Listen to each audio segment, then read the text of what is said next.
Hello, I am Dr. Rohan Jawala, and I've made a commitment of sharing summarized versions of my lectures or presentations I have delivered for the past 25 years. Please like, share, or subscribe to this channel. This week's topic will address microaggressions in the online learning environment, the impact of exclusion. Let's go straight into defining what are microaggressions.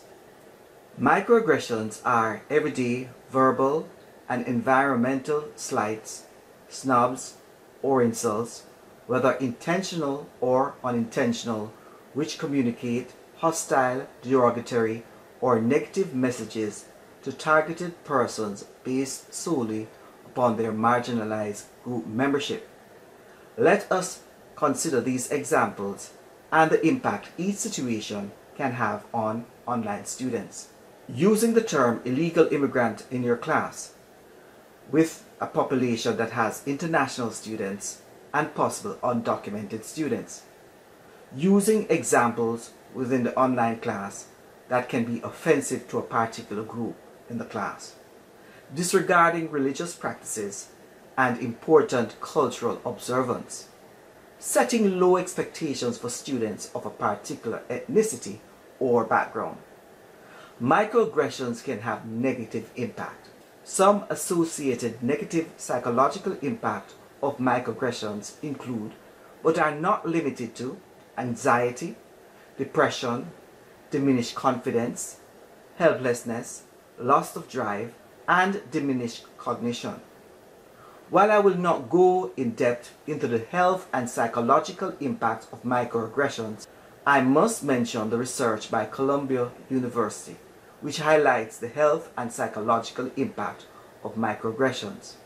You can use the reference here to engage in further reading on this topic. For an inclusive online learning environment, instructors and designers must be aware of accessibility issues, their own ideological biases, their personal position, possible gender bias, cultural issues, religious differences, and they must remember to use inclusive language and always reduce the inequality within the class. I have a personal perspective on inclusion.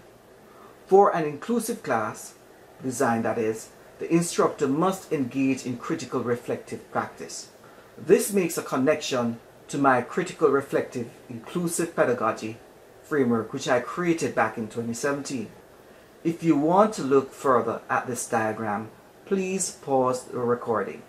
My final thought: while discourse on inclusion is mainly concerned with implementing strategies, it is important that educators also explore the impact of exclusionary practices within the online environment or possible face-to-face.